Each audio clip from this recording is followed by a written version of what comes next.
pada hari ini. Selamat malam dan selamat datang kami ucapkan kepada seluruh peserta yang telah hadir pada acara webinar pertama Motion in Dharma Fakultas Kedokteran Universitas. Selamat datang juga kami ucapkan kepada Dr. Roy Niko yang telah hadir sebagai pemateri kita pada hari ini. Sebelumnya, izinkan saya memperkenalkan diri. Nama saya Tasya Dewi dari Fakultas Kedokteran Universitas Sumatera Utara selaku moderator yang akan memimpin acara kita pada hari ini. Sebelum kita mulai webinarnya, ada baiknya kita berdoa dulu menurut agama dan kepercayaan masing-masing. Doa dimulai.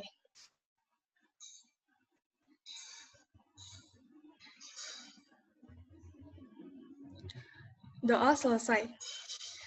Baik, sekarang saya akan membacakan CV dari Dr. Roy Niko.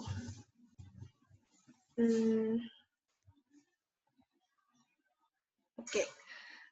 Jadi untuk pemateri kita pada hari ini, nama Dr. Roy Niko, tempat tanggal lahir Medan 24 September 1995. Berikut alamat emailnya royniko11@gmail.com. Beliau adalah tamatan dari Stombo 1 dulunya, tahun 2013.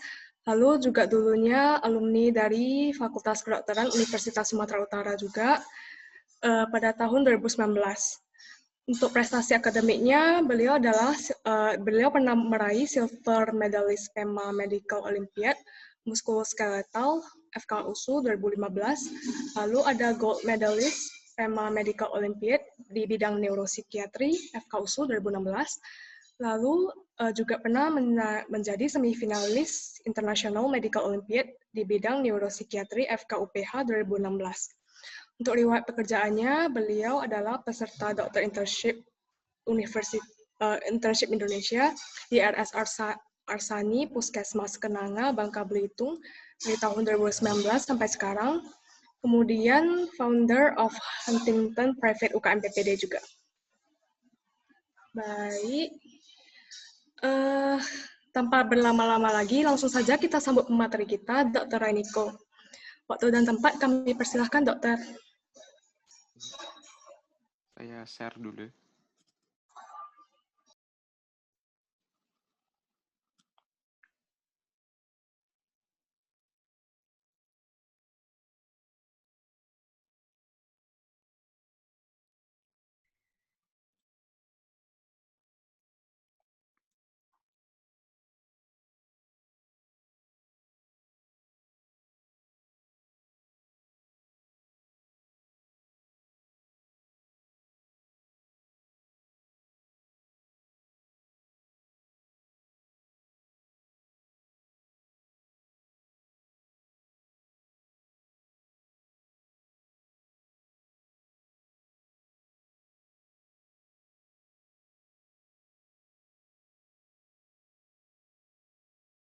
Free class malam hari ini dibuat oleh FKUSU. Saya mengangkat tema mengenai Bell's palsy.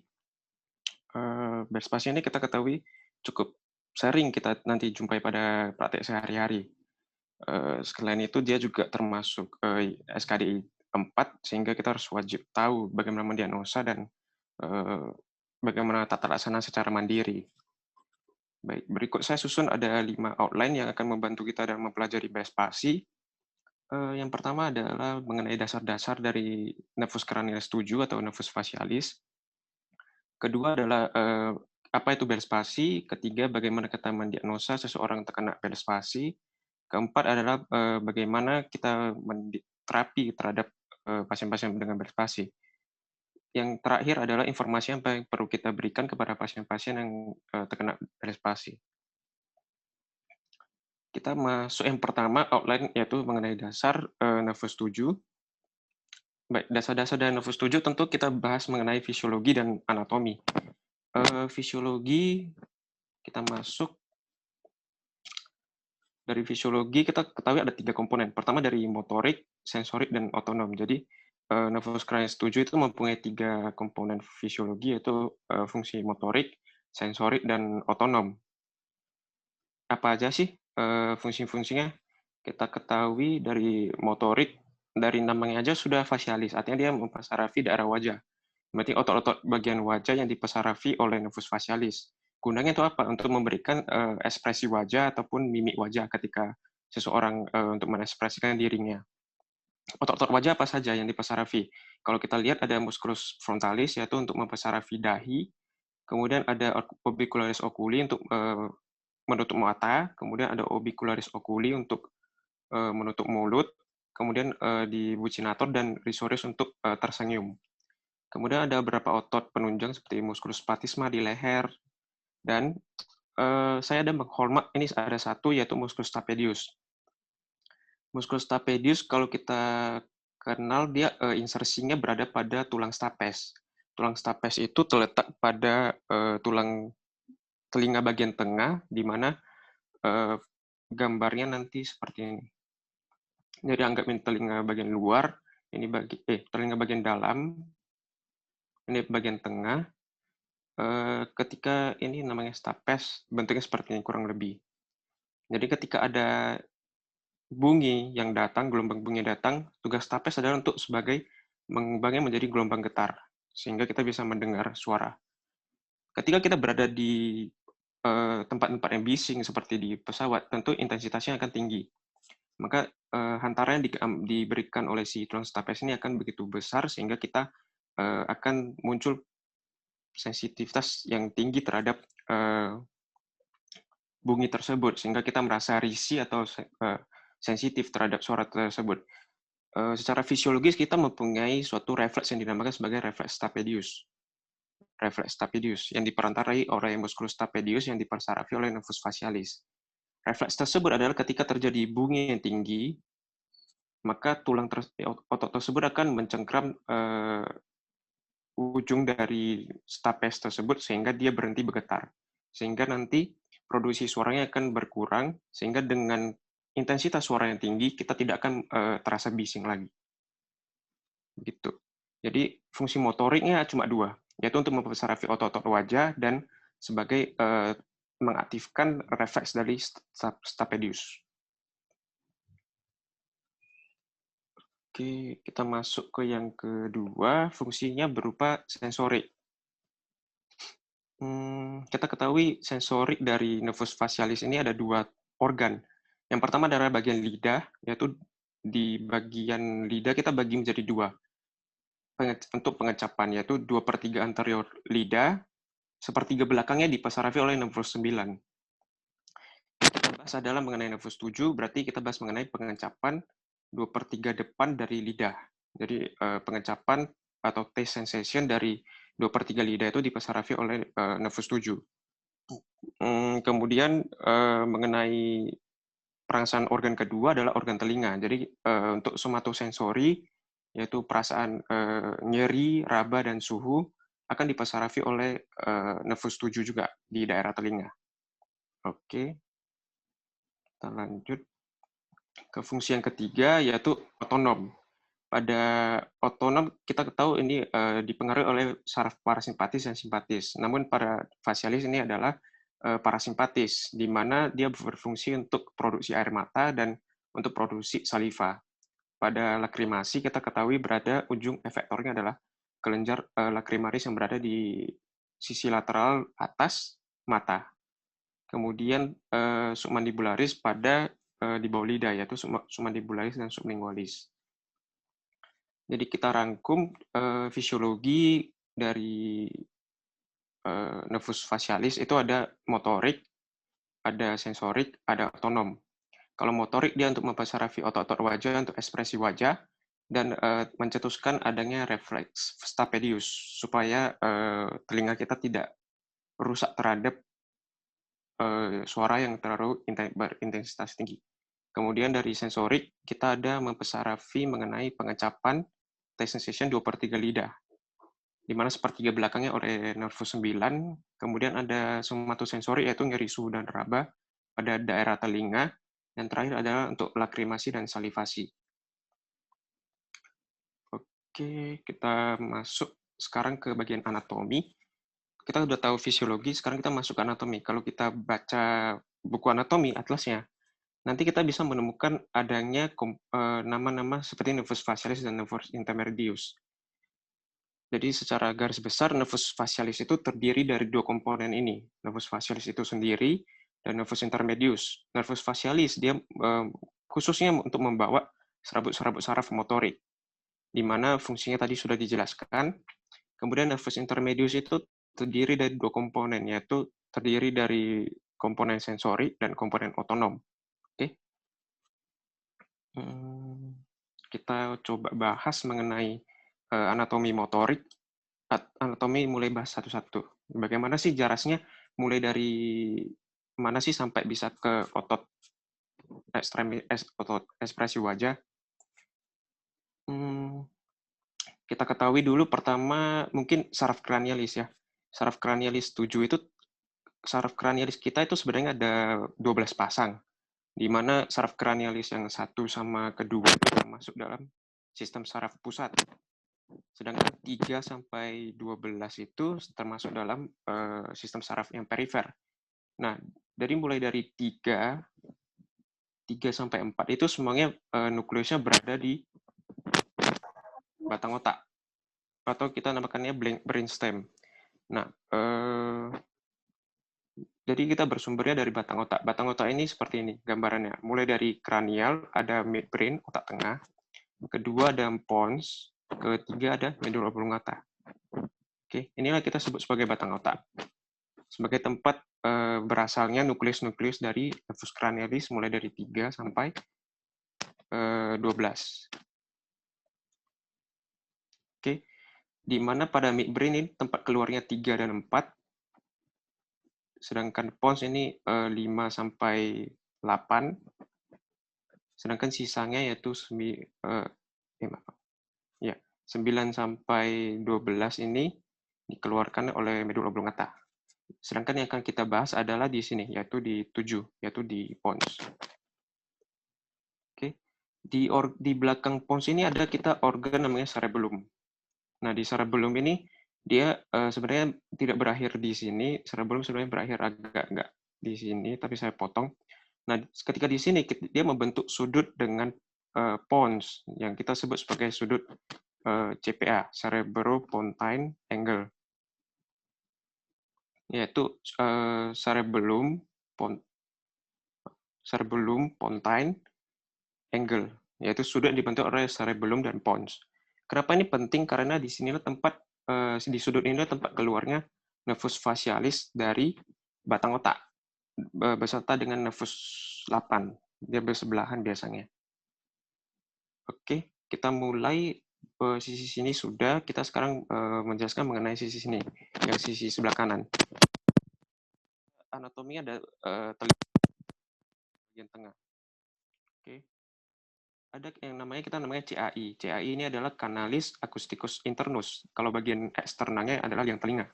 Jadi tempat kita liang telinga yang nampak dari luar itu adalah CAE, canalis acousticus externus. Nah, ini bagian dalamnya. Canalis acousticus internus. Di ujung dari canalis ini terdapat suatu ganglion yang kita namakan sebagai ganglion geniculatum. Ganglion ini adalah bersifat untuk pusat sensori. Oke. Saya bilang sekali lagi, ganglion ini adalah sebagai pusat sensori, di mana kalau kita telusuri lagi ke bawah adalah masuk ke canalis facialis, yaitu sebagai tempat lewat nervus 7.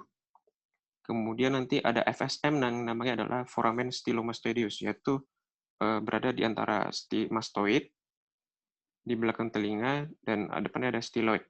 Jadi foramen antara stylomastoideus. Oke, kita coba mulai dari nukleusnya.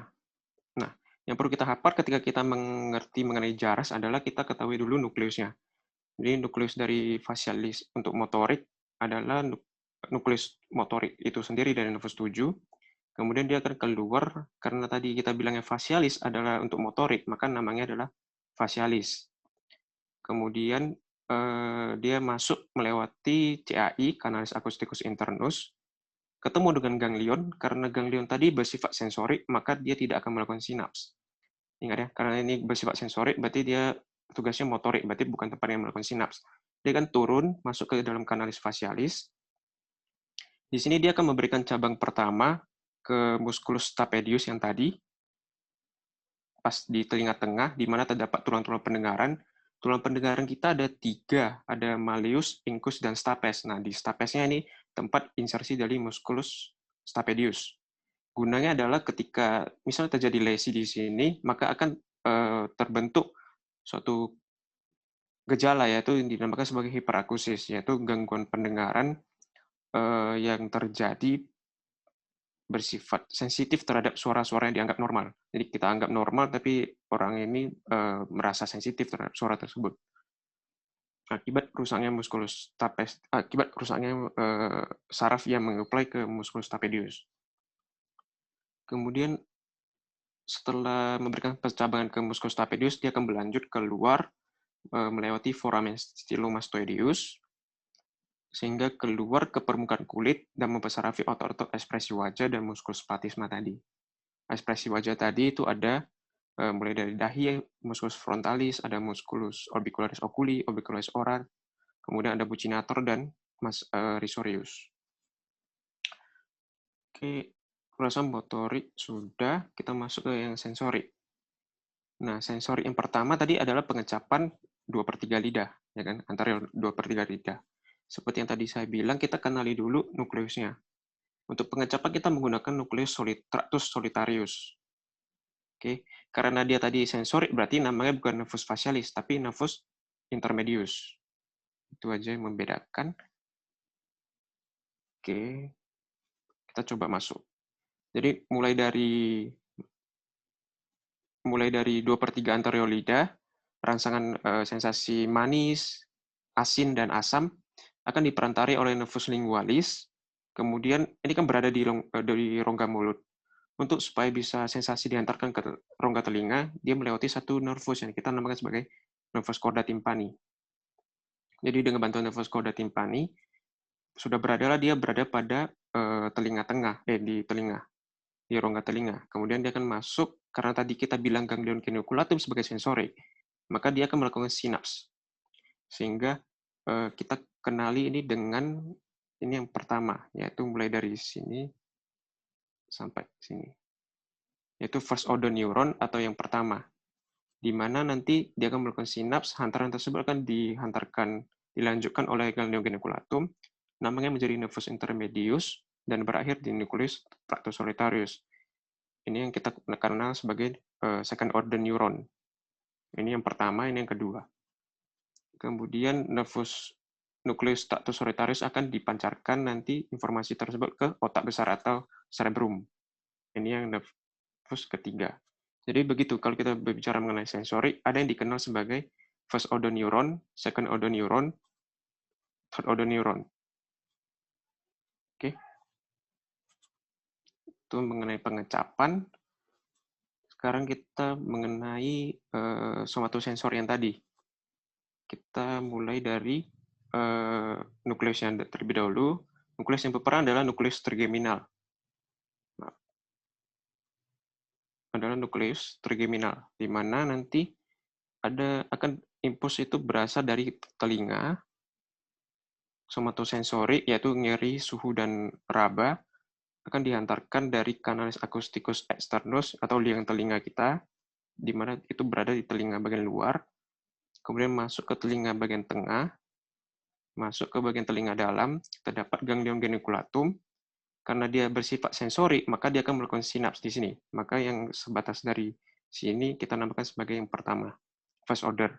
Kemudian hantaran tersebut akan dihantarkan, lanjutkan oleh ganglion geniculatum, oleh nervus intermedius, sampai ke nukleus trigeminal. Ini yang kita namakan sebagai second order neuron.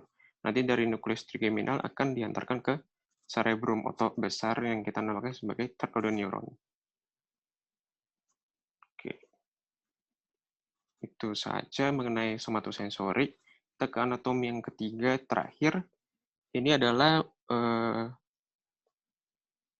otonom, yaitu gunanya sebagai lakrimasi dan salivasi. Jadi, bagaimana sih dari jaraknya dari batang otak bisa sampai ke kelenjar lakrimal dan kelenjar ludah atau submandibularis dan sublingualis. Kita coba perhatikan. Pertama, seperti biasa, kita ketahui dulu nama nukleusnya. Nukleus salivatory superior, gunanya untuk otonom pada nervus facialis. Karena dia bersifat otonom, dia sama seperti sensorik, berarti namanya adalah nervus intermedius. Dari nervus intermedius masuk ke CAI, canalis acousticus internus. Nah, ketika dia bertemu dengan ganglion geniculatum, dia tidak melakukan sinaps di sini karena perannya sebagai sensorik. Dia akan terbagi menjadi dua, satu ke atas, satu ke bawah. Ketika yang ke atas, maka namanya menjadi nervus grita petrosal. Dia akan melakukan sinaps dengan satu ganglion. Ganglionnya cukup terkenal untuk ganglion parasimpatis, di mana ganglionnya adalah ganglion pterygopalatina. Kemudian ganglion tersebut akan mempersarafi efektornya, yaitu berupa kelenjar lacrimalis. Kemudian saraf yang kedua, dia akan turun masuk ke canalis facialis. Nah, di kanal tadi kita ketahui ada satu nervus yang membantu menghubungkan rongga telinga dengan rongga mulut, yaitu nervus cauda tympani. Maka dia akan melewati nervus cauda tympani dan ke nervus lingualis dan memberikan pesarafan ke ganglion submandibularis agar bisa menyuplai ke efektornya, yaitu kelenjar submandibularis dan kelenjar sublingualis. Jadi kalau nervus cauda tympani isinya apa sih? Isinya berarti tentang pengecapan lidah 2/3 anterior lidah sama untuk otonom, untuk salivasi. Oke. Kita coba rangkumkan di sini. Jadi ketika motorik bagaimana sih? Jadi dari nukleus motorik akan masuk ke canalis acousticus internus, ya kan? Kemudian dia akan ketemu dengan ganglion geniculatum tapi tidak melakukan sinaps karena untuk sensorik. Kemudian dia akan terus masuk canalis facialis. Nah, sampai sini dia akan memberikan percabangan pertama ke tulang stapes melalui musculus stapedius. Kemudian dia akan keluar melalui satu foramen yang kita kenal sebagai foramen stylomastoideus. Kemudian akan yang dimana akan menyuplai ke otot-otot di wajah. Oke, inilah nervus untuk motorik.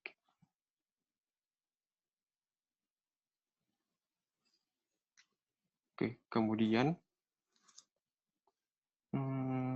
kita yang ke fungsi sensori yang kedua. Fungsi sensori yang pertama adalah untuk pengecapan 2/3 lidah. Jadi kita mulai dari organnya, lidah, akan ke nervus lingualis, melewati chorda tympani agar bisa sampai ke rongga telinga, kemudian akan masuk canalis facialis. Di sini dia akan bersinaps dengan ganglion geniculatum. Maka ini adalah yang first order. Di sini ganglion geniculatum akan diantarkan balik ke nukleusnya. Nah, nukleusnya ini tadi adalah namanya tractus solitarius. Oke, kalau untuk sensasi telinga, nggak ada gambarnya di sini. Kita gambar telinga saja. Sensasi telinga mulai dari canalis acousticus externus, dia akan masuk ke canalis facialis. Canalis facialis dia akan masuk ke sampai ke telinga dalam, bersinaps dengan ganglion geniculatum. Ini yang kita namakan sebagai first order. Dari ganglion geniculatum akan ke belakang, bersinaps dengan nukleusnya yang tadi adalah trigeminal nukleus atau nukleus trigeminal sebagai pusat somatosensori untuk rasa nyeri, raba, dan suhu. Oke. Kalau yang terakhir untuk otonom, jadi mulai dari nukleusnya namanya salivatorius superior, di mana nanti akan masuk canalis acousticus internus, sampai ke ganglion geniculatum tidak bersinaps, dia akan tercabang dua, yang satu petrosal mayor, kemudian bersinaps dengan ganglion pterygopalatina, harusnya ada di sini, kemudian akan mempersarafi efektornya yaitu lacrimal gland. Kemudian lanjut ke canalis facialis, sampai ke sini, dia akan membelok masuk ke rongga mulut melalui chorda tympani, kemudian akan melakukan sinaps dengan ganglion submandibularis dan memberikan persarafan ke efektor yaitu sublingualis dan submandibularis. Jadi seperti itulah kita belajar mengenai anatomi dari nervus facialis. Oke, oke. Sekiranya itulah dasar-dasar harus kita mengerti mengenai nervus facialis dari fisiologi dan anatominya. Sekarang kita akan masuk ke topik kita yaitu tentang belas pasi. Oke, belas pasi ini dinamakan diambil dari nama Sir Charles Bell, di mana tuan ini pernah mengemukakan teori bahwa apabila terjadi lesi pada nervus 7 atau nervus facialis, akan memberikan klinis berupa paralisis dari facialis, otot-otot wajah. Berkat teori tersebut, maka penyakit ini dinamakan dari nama beliau, yaitu belas pasi. Penyakitnya seperti apa sih? Penyakit ini ternyata adalah suatu penyakit yang masih idiopatik, disebabkan oleh penyebab yang kita masih belum ketahui. Namun, para peneliti sudah mencoba untuk membuat teori-teori banyak teori, nanti akan kita bahas di etiopatogenesis. Namun yang perlu kita ketahui adalah ini masih berupa penyakit yang idiopatik, di mana idiopatinya terkena di mana? Yaitu di paralisis nervus 7 yang bersifat LMN. Nanti kita bahas mengenai LMN apa itu.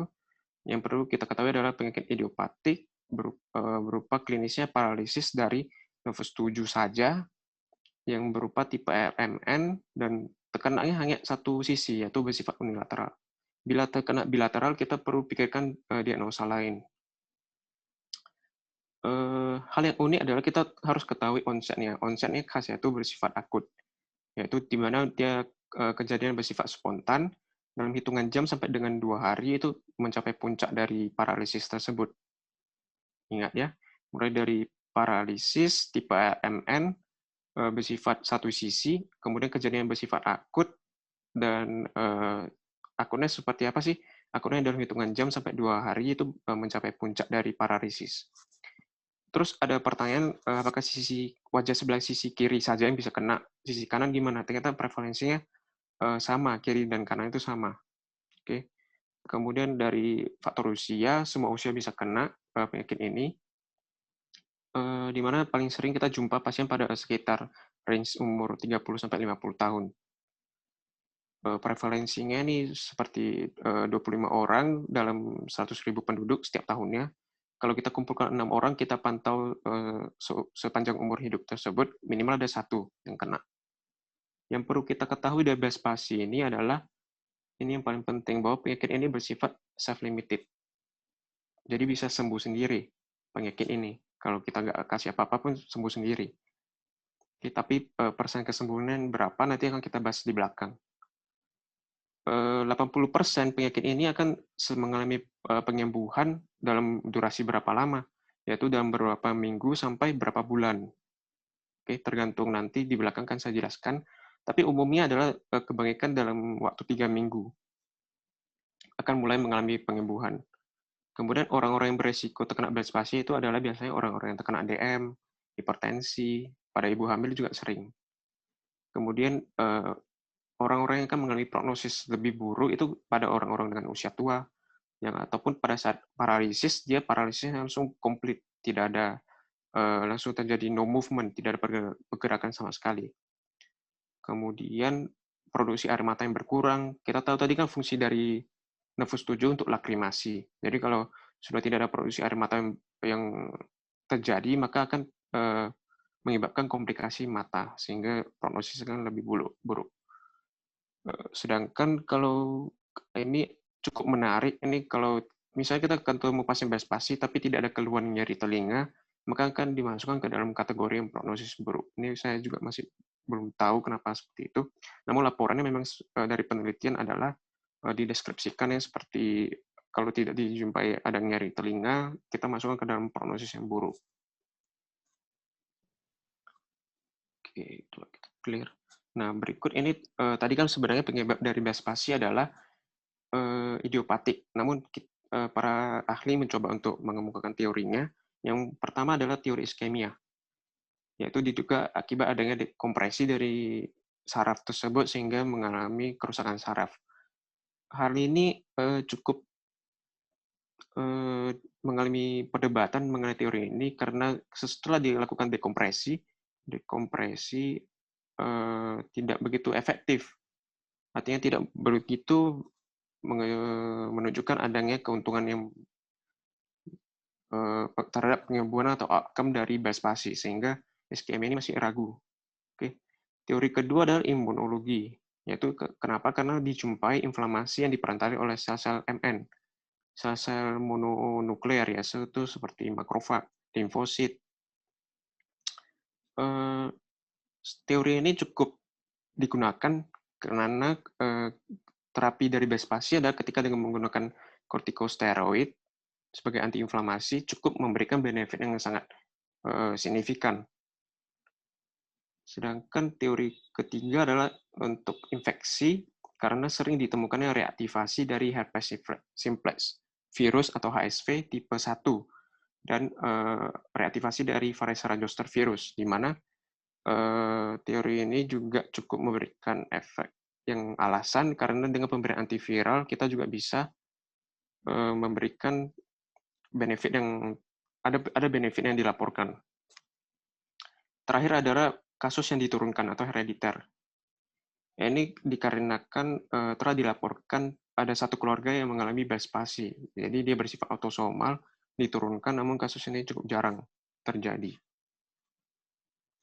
Oke, tapi apapun teori tersebut, kita masih yakin bahwa ini adalah suatu kasus yang idiopatik sebagai penyebabnya, karena masih belum yakin sebegitu jelasnya.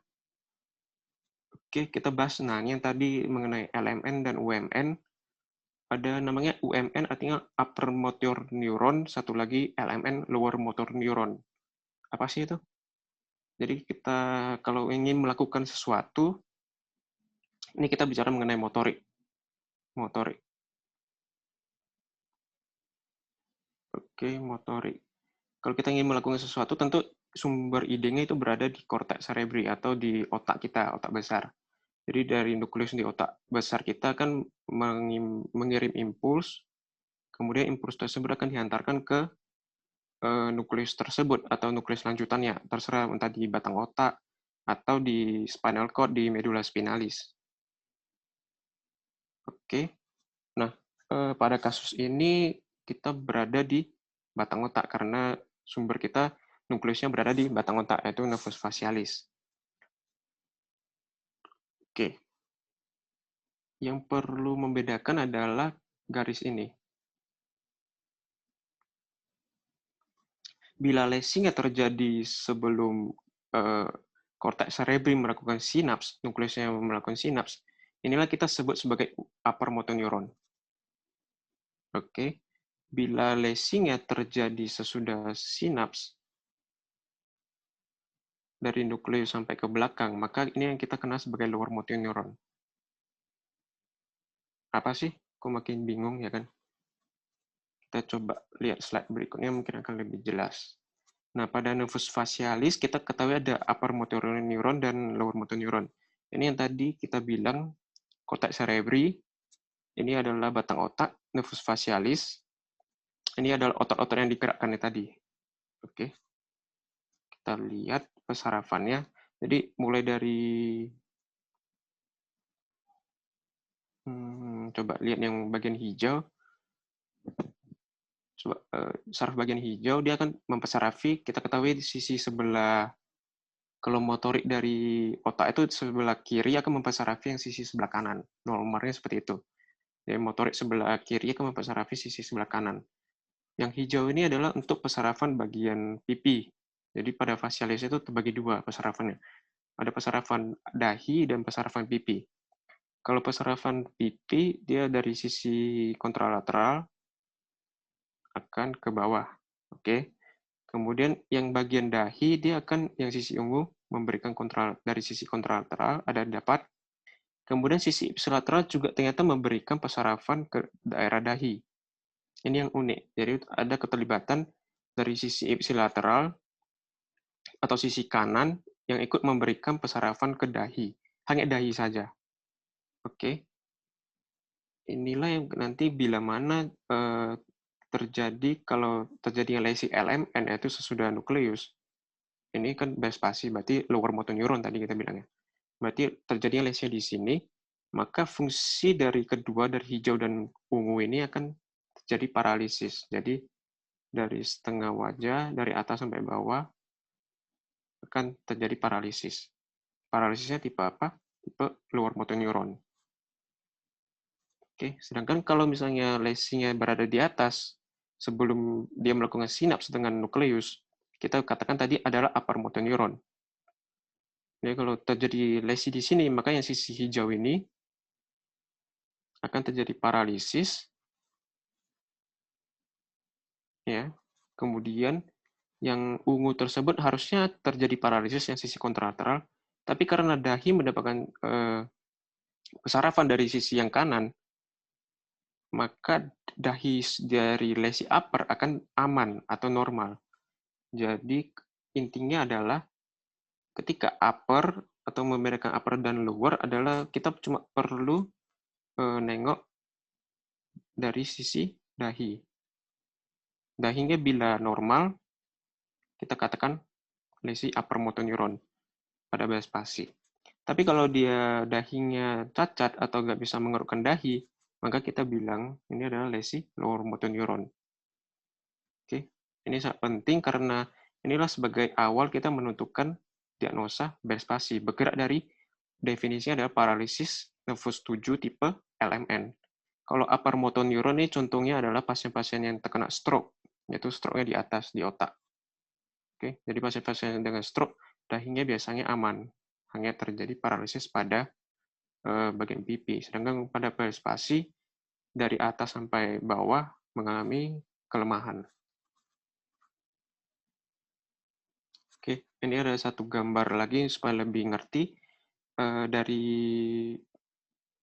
tuan ini, maka kita lihat sisi sebelah sini agak lebih turun, sehingga kita bilangnya mengalami paralisis. Namun, dahinya tersebut masih aman. Maka kita bilang ini adalah kasus UMN, upper motor neuron, left central paralysis, facial weakness.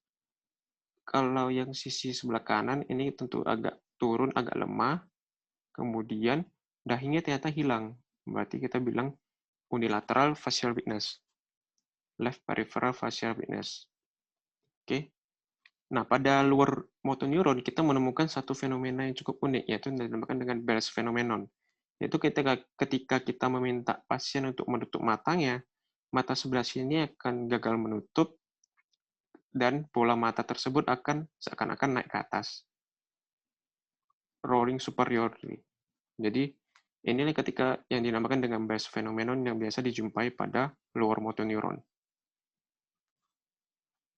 Oke. Saya rasa udah lebih tahu mengenai apa itu Bell's palsy. Kita coba bagaimana sih mendiagnosa Bell's palsy. Bell's palsy itu sebenarnya bisa kita diagnosa dari hanya dengan pemeriksaan klinis saja, yaitu dari anamnesa dan pemeriksaan fisik dari neurologis. Dari anamnesa biasanya pasien datang dengan keluhan kelumpuhan dari musculus facialis tentu saja, ya. Kemudian kedua tidak mampu menutup mata.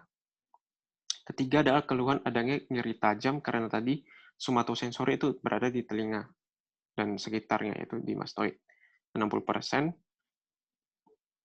Kemudian tadi untuk sensasi taste atau pengecapan 2/3 anterior lidah mungkin mengalami perubahan 30-50%. Kemudian pada telinga karena tadi ada keterlibatan muskus stapedius akan terjadi hiperakusis 15-30%.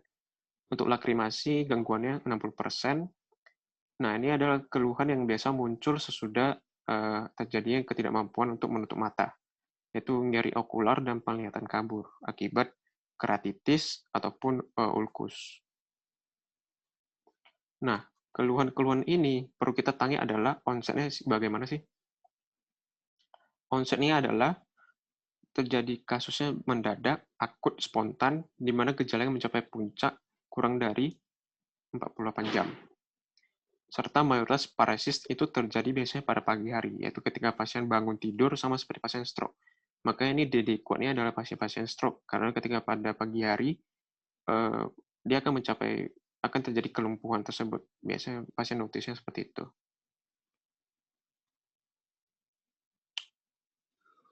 Oke, kemudian bagaimana kita mendiagnosa pasien ini. Dari pemeriksaan fisik kita lanjut, kita menggunakan pemeriksaan nervus cranialis, di mana nanti kita akan menjumpai kelemahan dari otot-otot wajah yang bersifat unilateral, yaitu satu sisi.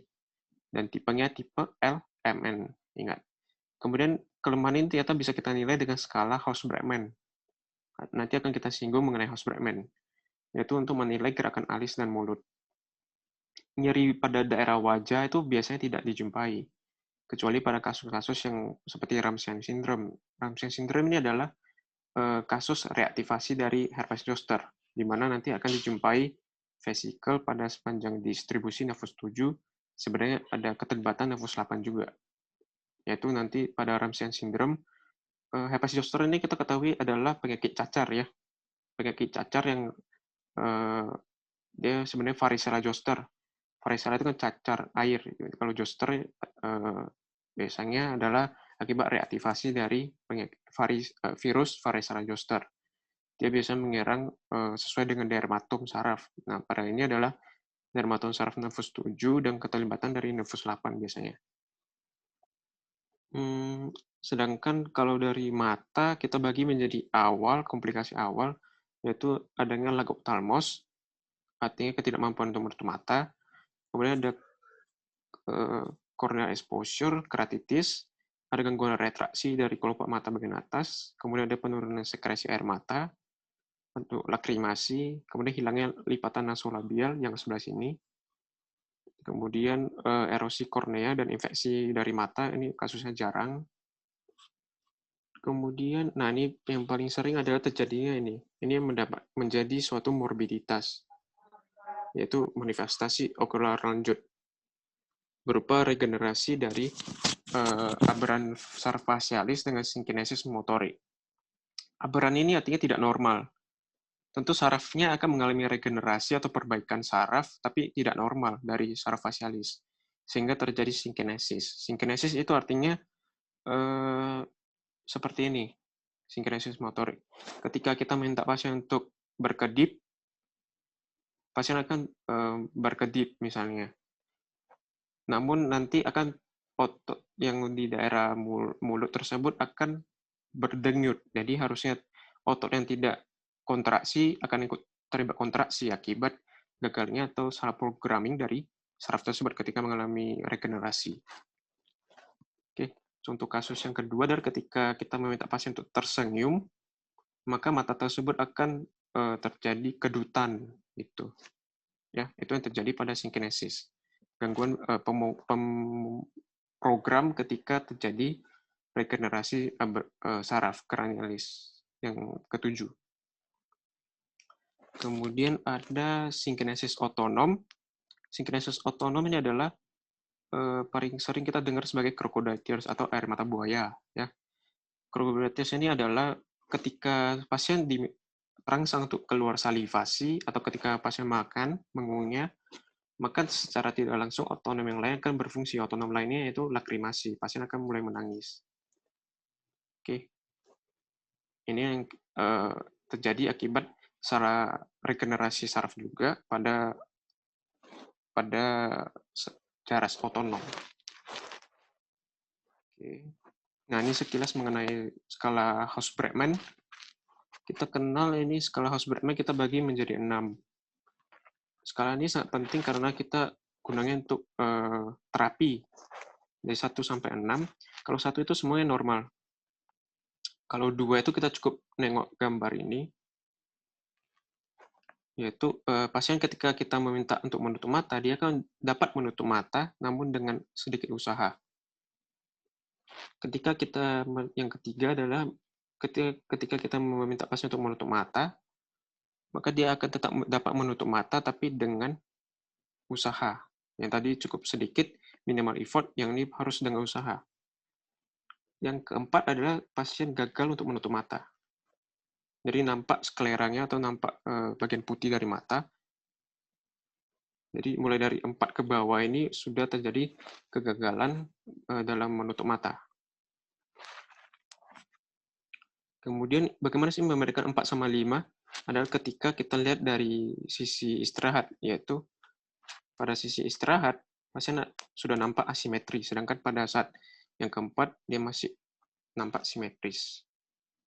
Yang keenam adalah sama sekali tidak ada gerakan. Oke, sama sekali nggak ada pergerakan dari sudut bibir ketika kita meminta pasien untuk menggerakkannya. Oke. Nah, kita lanjutkan dari pemeriksaan fisik. Kita bisa dapatkan pasien pemeriksaan yang bisa kita lakukan dan cek apakah ada hiperakusis atau tidak pada telinga ipsilateral yang terkena. Cara mudahnya adalah kita memasang stetoskop pada telinga pasien, kemudian kita bunyikan garbu tala, pasien akan mengeluh rasa nyeri atau sensitif terhadap kuping atau telinga yang mengalami paralisis akibat kelumpuhan dari otot stapedius tadi. Kemudian kita ketika cek refleks kedip pada pasien akan kesannya lemah atau hilang karena lagop talmos. Kemudian akan terjadi gangguan pengecapan pada pasien. Nah, ketika kita melakukan tes pengecapan ini juga cukup sangat subjektif karena mungkin pasien gagal mengenal adanya penurunan rasa karena hanya sebelah sisi aja yang mengalami gangguan sedangkan sisi yang lain tidak mengalami gangguan. Proses penyembuhan awal dari pengecapan ini ternyata merupakan suatu indikator prognostik bahwa sudah terjadi penyembuhan komplit. Jadi kalau pasien sudah bisa mengecap, artinya sudah terjadi penyembuhan yang komplit pada pasien. Nah, dari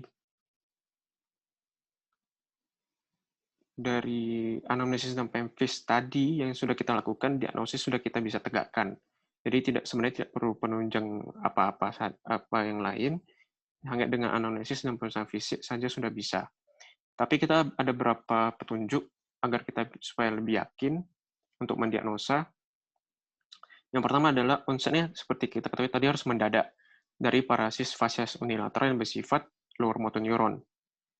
Kemudian kedua adalah tidak adanya gejala atau tanda dari susunan saraf pusat. Jadi tidak ada keterlibatan susunan saraf pusat seperti stroke tadi. Kemudian ada keterlibatan dari telinga seperti Ramsay-Hunt syndrome tadi. Kemudian ada penyakit pada cerebropontal angle, yaitu yang tadi tempat tempat keluarnya nervus 7 tadi, cerebropontal angle.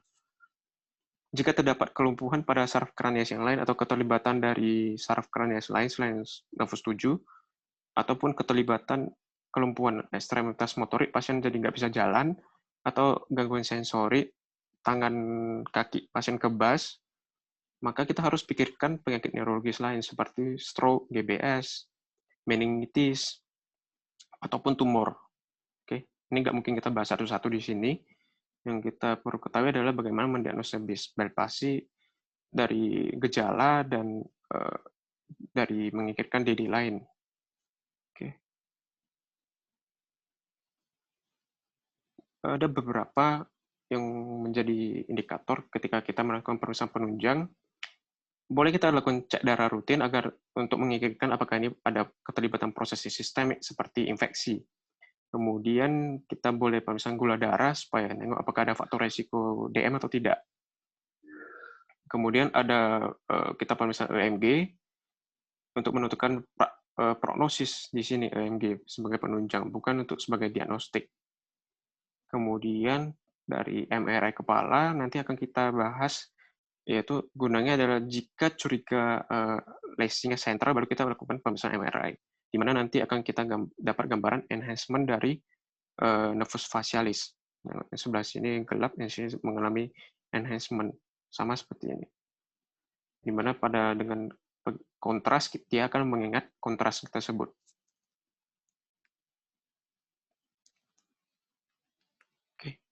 Kita sudah bisa mendiagnosa, terapi juga sudah bisa kita beri. Selanjutnya kita adalah mau kita apakan pasien ini, yaitu kita akan lakukan terapi. Nah, ini saya ambil dari pedoman praktik klinis neurologi, di mana kita awalnya di praktik kita pasti ketemu pasien dengan keluhan wajah yang unilateral tipe LMN, onsetnya kurang dari 48 jam, kurang dari 2 hari. Kemudian kita nilai, pastikan dulu bukan stroke ya. Kemudian kalau kita udah pasti Bell's palsy, kita nilai dulu derajat paresis yang tadi. Kemudian kita dari skala Haus-Bregman tadi kita bisa dapat 1 sampai 4, kemudian kita bisa dapat 5 sampai 6. Ketika kita dapat 1 sampai 4, kita bisa lakukan farmakoterapi dan non farmakoterapi. Farmakoterapi ada penggunaan steroid, kedua ada proteksi dan lindungi mata agar tidak terjadi komplikasi mata. Ketiga ada pemberian antivirus, ini kurang lebih 5 sampai 10 hari. Kemudian ada menggunakan fisioterapi, kemudian kita lakukan evaluasi. Karena kita tahu tadi minggu ketiga sudah mengalami penyembuhan harusnya, jadi kita evaluasi sebelumnya itu 2 minggu pertama, kalau belum mengalami penyembuhan tidak apa, kemudian kita nengok lagi pada 4 minggu. Minggu keempat harusnya kita sudah mulai tahu ada penyembuhan. Kalau masih belum ada proses penyembuhan, kita bisa mengirim pasien ke neurologi untuk dilakukan pemeriksaan penunjang, yaitu EMG atau konduksi NCV, Nerve Conduction Velocity, konduksi hantaran saraf, untuk melihat apakah ada perbaikan atau tidak, ataupun sudah terjadi kekambuhan, ataupun adakah terjadi komplikasi. Komplikasi ini tidak hanya pada saraf, yaitu komplikasi pada mata juga harus kita rujuk. Oke, seperti ukus kornea harus sudah kita rujuk ke dokter mata. Rujuk. Jadi kalau derajat 5 sampai 6 kita langsung rujuk, kita tidak berikan terapi. Oke. Nah, berikut mengenai obat yang dapat kita berikan. Obat yang tadi berikan adalah steroid sebagai lini pertama, yaitu penggunaan prednison. Ini efektif bila diberikan dalam waktu 1-4 hari dari onset. Dosis yang kita berikan adalah 1 mg per kilogram berat badan per harinya.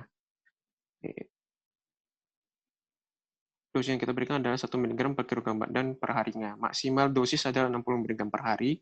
Jadi kalau berat badannya 80 kg, kita tetap berikan 60 mg per hari.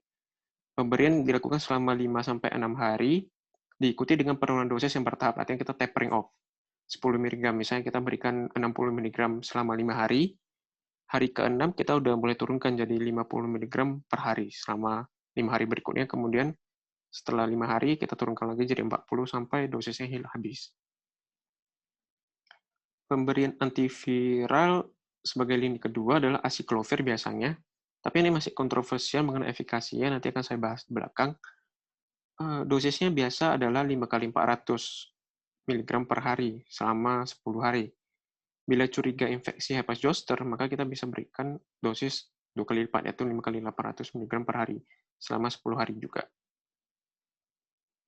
Oke, kemudian kita bisa lindungi mata sebagai untuk pencegahan dari komplikasi mata yang terjadi.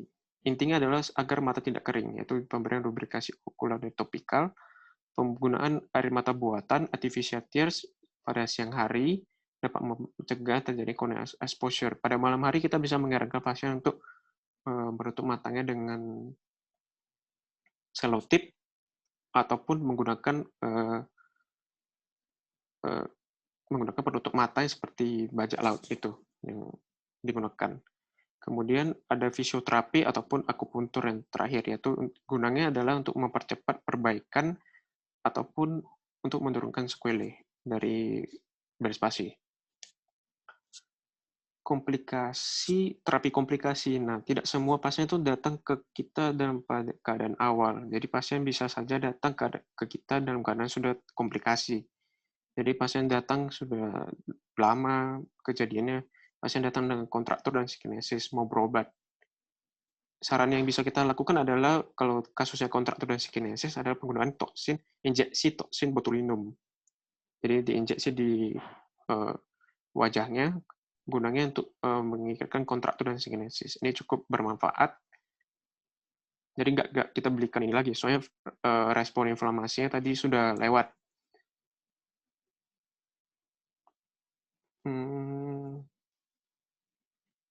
Kemudian kalau pasien datang ke kita dalam keadaan lagoptalmos, minta terapi, kita bisa menyarankan pasien untuk dilakukan operasi ke bedah plastik untuk dilakukan operasi gold weight implantation. Jadi nanti kelopak matanya akan diletakkan satu plat emas yang sudah ditimbang berapa beratnya agar bisa mencapai menutupnya kelopak mata secara normal. Kemudian kan dilakukan implantasi seperti ini. Oke. Nah, kalau kita berbicara mengenai pengobatan, pasti tidak lari dari evidence-based medicine. Oke, tentunya. Jadi, saya ingin menjelaskan sedikit mengenai evidence-based medicine dari Bespasi. Penggunaannya adalah pada sebelum tahun 2001, masih belum ada guideline yang terbentuk pada terapi Bespasi. Jadi, sesudah tahun 2001, ini muncul guideline pertama. Jadi, para ahli di neurologi di Amerika, mereka keluarkan 3 statement terhadap penggunaan steroid, antiviral, dan operasi. Pada penggunaan steroid, kata-katanya adalah steroid are safe and probably effective improve outcome. Jadi steroid ini cukup aman diberikan, namun mereka masih ragu. Jadi mereka masih menggunakan kata mungkin dapat secara efektif menaikkan outcome dari Bespasi, diberikan level B. Sedangkan penggunaan antivirus, penggunaannya masih dikatakan aman dan mungkin cukup efektif untuk penggunaan untuk menaikkan improve dari outcome dari Bespasi, diberikan level C karena studinya masih terbatas, limited tentang efikasinya. Kalau mengenai surgery, tidak ada tidak ada studi yang berani melaporkan bahwa dengan operasi dapat meningkatkan outcome dari Bespasi tersebut. Maka tidak ada rekomendasi sama sekali tentang operasi. Oke, kemudian 11 tahun kemudian mereka bertemu lagi, buat lagi guideline terbaru yang dipakai sampai saat ini adalah penggunaan mengenai steroid. Mereka berdasarkan pada penelitian dilakukan oleh si Sullivan pada tahun 2007. Jadi cukup lama juga penelitiannya, tapi masih dipakai. Yaitu penelitian ini mengambil studi di mana dikumpulkan pasien yang mengalami gejala kurang dari 72 jam, kemudian dilakukan pelakuan. Pelakuannya ada dibagi menjadi 4 kelompok, di mana kelompok yang garis merah pertama adalah hanya mendapatkan obat prednisolon dan placebo. Jadi setiap orang itu menelan 2 obat. Obat pertama ada prednisolon, obat kedua ada placebo. Kelompok kedua adalah menelan obat pertama acyclovir dan kedua prednisolon. Kelompok ketiga adalah placebo dan placebo. Artinya dia tidak mendapatkan terapi sama sekali. Yang keempat adalah pasien yang mendapatkan acyclovir saja atau antivirus saja. Jadi dikelompokkan menjadi adanya yang mendapatkan steroid saja, steroid tambah antivirus, tidak mendapatkan terapi apapun, kemudian dibandingkan dengan kelompok yang mendapatkan antivirus saja. Nah, hasilnya adalah dapat mencapai 100% itu kelompok yang gambarnya kotak merah, yaitu yang mendapatkan prednison pada bulan ke-9. Jadi pasien bisa sembuh total, recovery total pada bulan 9 pada pasien-pasien kelompok yang mendapatkan prednison. Hanya prednison saja. Bagaimana dengan yang hanya penggunaan antivirus saja, acyclovir? Acyclovir malah berada di bawah dari kurva yang tidak mendapatkan obat apapun atau placebo. Sehingga penggunaan acyclovir saja itu tidak direkomendasikan. Maka dari akibat ini, bagaimana dengan efek acyclovir dengan prednison? Kita nengok acyclovir dan prednison ternyata berada di kurva bawah dari prednison saja. Jadi sebenarnya penggunaan acyclovir ini menjadi beban untuk mendapatkan benefit yang lebih jika dibandingkan dengan penggunaan prednison saja. Jadi pada tahun 2011, steroid ini sudah naik level evidence-nya menjadi level A bila digunakan kurang dari 72 jam atau 3 hari, dia tidak ada kata probably lagi, dia langsung bilang dapat meningkatkan improvement secara yakin. Jadi penggunaan steroid ini sangat merupakan pilihan untuk terapi Bespasi. Sedangkan komentarnya terhadap penggunaan antivirus sebagai add-on terapi atau tambahan dari steroid ini sebenarnya does not significantly improve the outcome. Jadi dia berada di bawah dari penggunaan steroid. Diberikan rekomendasi level C. Oke, kemudian 1 tahun berikutnya pada tahun 2013, para ahli THT di Amerika mencoba memberikan rekomendasi mengenai operasi, akupuntur, dan fisikoterapi. Namun mereka walaupun ada penelitian yang dipaparkan, namun tidak ada satupun penelitian yang mempunyai evidence yang cukup kuat untuk sebagai saran bahwa dengan operasi, akupuntur, atau fisioterapi akan memberikan outcome yang bagus dari sebagus pemberian steroid. Oke. Oke, jadi kita sudah tahu bagaimana men-treat belas palsi. Sekarang kita masuk ke informasi apa yang perlu kita berikan kepada pasien-pasien yang mengalami belas palsi. Informasi yang pertama adalah kita perlu berikan edukasi tentunya. Pastikan kepada pasien bahwa ini bukan penyakit stroke, karena dengan kita bilang ini bukan penyakit stroke aja pasien sudah tenang, sudah merasa tenang ya. Pastikan pakai pasien bahwa ini bukan penyakit stroke, bahwa penyakit ini bisa sembuh sendirinya. Nah, proses penyembuhannya ini adalah dapat mengikuti dua pola. Ada satu pola yang pertama yaitu pola yang cepat, yang kedua adalah pola yang delay atau penyembuhannya lebih lama. Yang cepat itu 3 minggu setelah onset, di mana kebanyakan kasus sih seperti itu. Kalau 3-6 bulan baru terjadi penyembuhan, itu terjadi pada kasus yang lebih sedikit. Kalau untuk prognosis, 80-85% itu dapat sembuh sempurna. Sisanya yaitu 15-20% akan mempunyai sequelae, yaitu berupa sinkinesis, kelemahan, dan kontraktur. Ini yang tadi dijelaskan di depan, sinkinesis itu yang tadi, yang gerakan otot yang tidak wajar, misalnya nangis malah jadi berkedip, jadi mulutnya jadi bergetar, ketika kita meminta untuk tersenyum, mata tersebut berkedut. Kontraktur ini akibat tidak adanya gerakan otot sama sekali, maka otot tersebut akan jadi keras. Pada EMG, ini seperti tadi saya bilang, dia perannya bukan untuk diagnostik. Elektromiografi gunanya untuk sebagai prognostik, karena ini indikasinya adalah hanya dilakukan bila tidak dijumpai dengan perbaikan dalam 3 minggu pertama. Jadi tadi kita pantau 3 minggu, gak ada perbaikan, kita rujuk ke dokter spesialis saraf untuk dilakukan EMG. Kemudian EMG ini mampu membedakan apakah ini adalah suatu proses demyelinasi ataupun suatu proses kerusakan saraf, akson. Jadi kalau yang dari ringan itu demyelinasi, yang parah itu adalah kerusakan akson, aksonnya sudah rusak. Nah, proses demyelinasi ini adalah hanya untuk sebatas makin lambat nih hantaran saraf, karena cuma myelin yang kena. Kalau sudah sampai akson, mungkin informasi tersebut tidak bisa diantarkan, karena aksonnya sudah rusak. Nah, demyelinasi ini adalah yang terjadi pada kebanyakan kasus, yaitu 3 minggu setelah onset mengalami penyembuhan. Yang beberapa 3-6 bulan ini adalah kebanyakan adalah kerusakan akson, sehingga proses penyembuhannya juga agak lama. Bespasi ini syukurnya 90% itu adalah proses demyelinasi. Jadi 10%-nya lain adalah mengalami kerusakan akson. Oke. Nah, kita sudah masuk ke kesimpulan. Jadi kesimpulan yang pertama, kita harus sudah bisa menjawab tentang outline ini.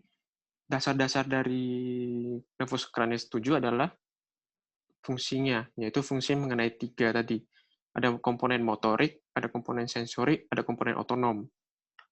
Kemudian, apa itu bespasi? Bespasi adalah suatu penyakit yang idiopatik, masih belum kita ketahui penyebabnya, terjadi pada paralisis nervus 7 tipe LMN, bersifat unilateral, dan terjadinya harus akut. Oke. Kemudian, bagaimana kita mendiagnosa bespasi? Kita mendiagnosa bespasi dari anamnesis dan pemvis setelah kita singkirkan DD-DD yang lain. Oke. Bagaimana kita men-treat bespasi sesuai dengan guideline tadi? Sebenarnya treatment ini adalah kalau berpatokan pada evidence-based medicine, treatmentnya sudah menjadi art dokter masing-masing. Jadi apakah boleh menggunakan antivirus atau tidak? Oke, first line-nya tetap ada penggunaan steroid. Kalau mau pemberian antivirus atau tidak juga tidak disalahkan. Kemudian adanya penggunaan proteksi mata supaya untuk mencegah kerusakan pada mata, kemudian fisioterapi juga dianjurkan. What are the information should we give to the patient?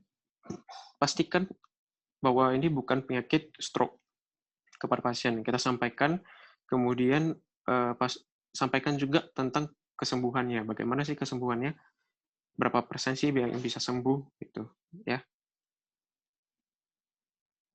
Oke, kita bahas ini ada satu contoh kasus di mana kasusnya adalah 34 tahun perempuan, dia bangun tidur pagi hari, tiba-tiba mengalami nyeri yang tumpul di belakang telinga sebelah kiri. Ketika dia mencuci wajahnya, dia merasakan bahwa dia terdapat ketidakmampuan untuk tersenyum pada sisi yang sebelah kiri. Kemudian tidak dapat menutup mata sebelah kiri. Kemudian dia ingat bahwa kakeknya juga mengalami stroke, di mana juga terdapat kelemahan wajah pada waktu itu. Dia takut, kemudian dia segera ke rumah sakit terdekat, UGD, untuk dilakukan pemeriksaan fisik.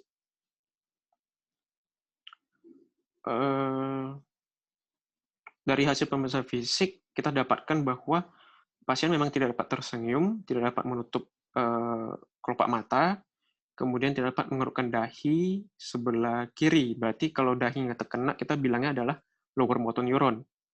Sebelah kiri, berarti kita anggap sebelah kanan normal, berarti bersifat unilateral. Kejadiannya bersifat akut kalau kita nengok dari analisis yang sebelumnya. Kemudian dari pemeriksaan lokalis mata, kita dapatkan injeksi sedikit atau merah, kemudian kesannya kering akibat kurangnya air mata, kemudian dari sensasi pengecapan 2/3 anterior lidah terdapat berkurangnya atau tidak ada sama sekali pengecapan. Sedangkan pemeriksaan neurologis yang lain dalam batas normal. Jadi kita kalau pegangannya seperti ini, artinya tidak ada keterlibatan sistem saraf pusat. Kemudian kita tidak ada rekomendasikan untuk dilakukan pemeriksaan imaging. Oke, pasien tersebut kita diagnosis dengan idiopatik bias palsi. Pasiennya merasa lega karena dia tidak mengalami stroke, kemudian dia dipulangkan dengan pengobatan oral prednison saja. 2 bulan kemudian dia kontrol, dia merasakan atau mengalami perubahan atau kembalinya fungsi dari musculus facialis secara total dan namun perlahan. Komentarnya adalah ini merupakan kasus yang klasik dari penyakit idiopatik bias palsi, di mana kita harus singkirkan dulu atau pastikan tidak ada keterlibatan dari disfungsi neurologis yang lain atau adanya bukti evidence dari keterlibatan sistemik seperti pada kasus misalnya meningitis, berarti harusnya ada peningkatan leukosit, pasien demam, itu tanda-tanda sistemik yang dapat menyebabkan lesi pada nervus 7. Oke, sekian dari saya tentang bias palsi. Saya kembalikan ke moderator. Ya, baik, terima kasih Dr. Reniko atas materi yang telah disampaikan. Sekarang kita akan masuk ke sesi tanya-jawab. Untuk para peserta diharapkan untuk mengetikkan pertanyaannya di kolom chat yang telah tersedia. Pertanyaannya akan kami jawab sesuai urutan ya. Jadi langsung saja kita mulai. Saya bacakan saja pertanyaannya ya, Dok. Pertanyaan pertama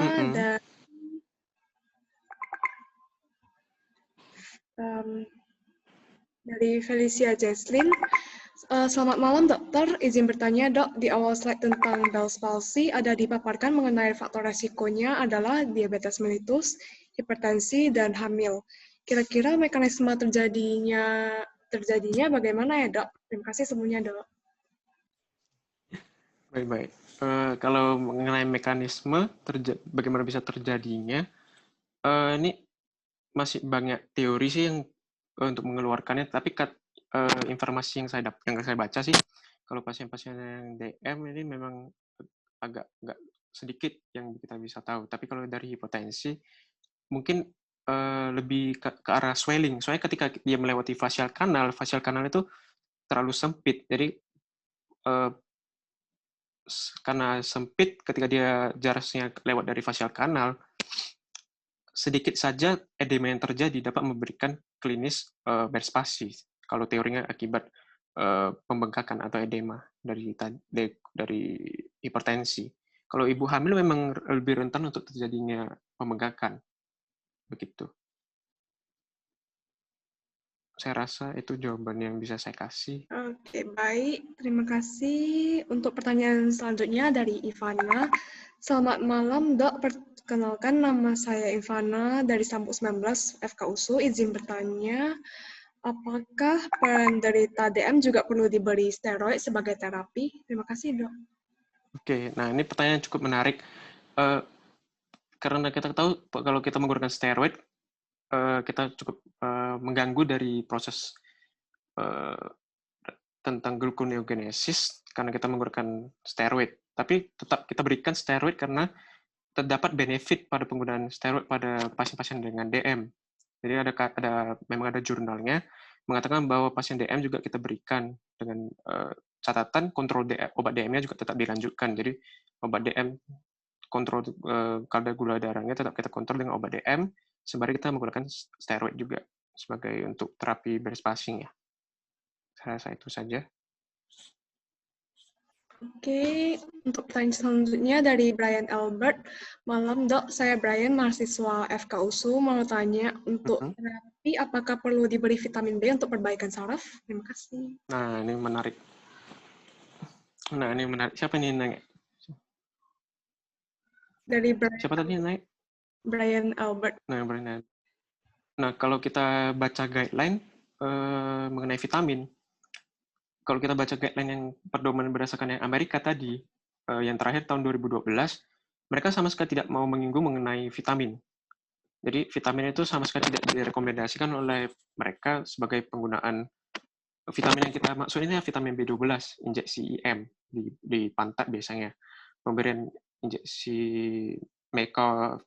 metilkobalamin B12.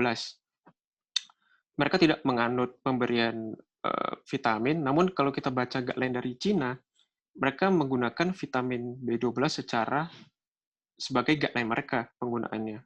Tapi kita tidak menggunakan, kalau dari neurologi Indonesia sih tidak menggunakan guideline dari Cina, tapi menggunakan guideline dari Amerika. Itu tetap no recommendation, tapi kembali lagi ke kita, bagaimana kita mengikapi evidence base tersebut. Apakah kita mau mengikut penelitian dari Cina ataupun penelitian dari guideline dari Amerika, karena itu kan hanya guideline. Artinya terapi itu berada di kita sendiri. Jadi bukti-bukti dari vitamin B juga ada yang mengatakan bagus sih dengan pemberiannya, tidak ada yang salah. Itu kembali lagi bagaimana kita mengikapinya saja. Saya rasa itu. Oke. Untuk pertanyaan selanjutnya dari Christine Awun. Selamat malam, Dok. Izin bertanya, bagaimana pemilihan anti nyeri pada Bell's palsy? Apakah golongan NSAID atau neuromodulator ya, Dok? Atau digunakan bersamaan? Terima kasih, Dok. Kalau untuk NSAID, untuk nyeri sendiri, karena kita ini penggunaan steroid saja, kalau kita udah hambat misalnya, NSAID itu kan hambatnya berada di bawah dari steroid, kita ketahui sebagai inflamasi. Yang paling atas itu ada bloknya di blok steroid sebagai penghambat terbentuknya asam pirufat, ya kan? Kalau saya tidak salah, kalau penggunaan steroid. Jadi kalau kita hambat, kita penggunaan NSAID juga sebagai anti nyeri tidak bagus, atau kita menggunakan sia-sia kita berikan NSAID dengan steroid. Jadi sebagai pilihan anti nyerinya sih sebenarnya karena penyakit ini masih idiopatik, jadi kita berikan steroid aja sih, pasien sudah keluhan nyerinya bisa berkurang juga dengan penggunaan steroid. Jadi saya rasa penggunaan anti nyeri tidak diberikan sih pada pasien-pasien beres pasi. Jadi sesuai guideline tadi ada penggunaan steroid obatnya. Begitu. Oke, untuk pertanyaan selanjutnya dari Christina. Selamat malam, Dok. Izin bertanya, di manakah toksin botulinum diinjeksikan dan apakah obat tersebut memiliki efek samping untuk ibu hamil? Terima kasih, Dok. Waduh, berat pertanyaannya. Kalau untuk injeksi botulinum itu kan pelemas otot dia, ya kan. Yang saya baca sih injeksinya itu kita injeksikan pada sisi yang sehat. Jadi misalnya sisi yang lumpuh sebelah kiri, yang sisi kanan itu kalau udah fase kronik, udah terjadi komplikasi kontraktur gitu, yang sisi sebelah kanan atau sisi sehat itu akan kompensasi. Jadi kompensasi tersebut akan terjadi hiperkompensasi sehingga makin asimetri lah wajah tersebut. Ketika kita menggunakan injeksi botulinum pada sisi yang sehat, maka seakan-akan nanti wajahnya akan mencapai kesimetrisan. Begitu. Jadi injeksinya pada wajah ada titik-titiknya. Yang injeksi itu bukan kompetensi dokter umum, tapi kalau kita tahu aja sedikit ya nggak masalah ya. Kalau untuk komplikasi ibu hamil sih saya kurang baca gitu. Ya, mungkin bisa dicari tentang ini sama-sama lihat. Oke, untuk pertanyaan selanjutnya dari Fandi Ongjaya. Selamat malam dokter, terima kasih pemaparannya dokter. Perkenalkan saya Fandi dari FKUSU. Izin bertanya dok, Mm-mm. apakah ada kontraindikasi dalam pemberian kortikosteroid? Lalu pada pasien dengan imunokompromis seperti HIV atau AIDS, apakah dosis kortikosteroid sama dengan pasien yang imunnya baik, dok? Terima kasih dok. Wah, kalau kontraindikasi dari penggunaan steroid tentu kalau ini pasien-pasien dengan imunokompromis tentu sangat beresiko. Jadi kalau seperti itu, saya juga belum pernah baca mengenai penggunaan steroid pada pasien-pasien dengan imunokompromis, bagaimana alurnya, mungkin bisa cari sama-sama. Tapi kalau untuk kontraindikasinya, ya mungkin pilihan yang imunokompromis tadi kita bisa pikirkan. Seperti pasien-pasien kanker juga bisa kita pikirkan kontraindikasinya. Oke, baik. Selanjutnya pertanyaan dari Deborah Natalia. Selamat malam dokter, nama saya Deborah dari FKUSU. Izin bertanya dok, ada beberapa kasus Bell's palsy dengan riwayat pasien menggunakan sepeda motor tanpa memakai helm serta terpapar angin dan berjam-jam. Bagaimana kondisi tersebut bisa berkontribusi menimbulkan Bell's palsy dokter? Terima kasih dok. Ini menarik. Saya pernah baca penelitiannya, namun tidak diakui teori ini.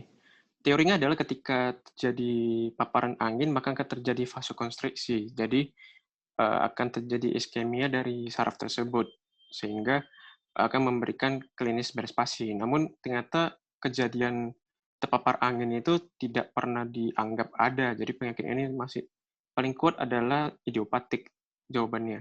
Jadi, berbagai teori muncul, spekulasi-spekulasi muncul, tapi tetap penyebabnya adalah idiopatik. Itu jawabannya. Oke, baik dok.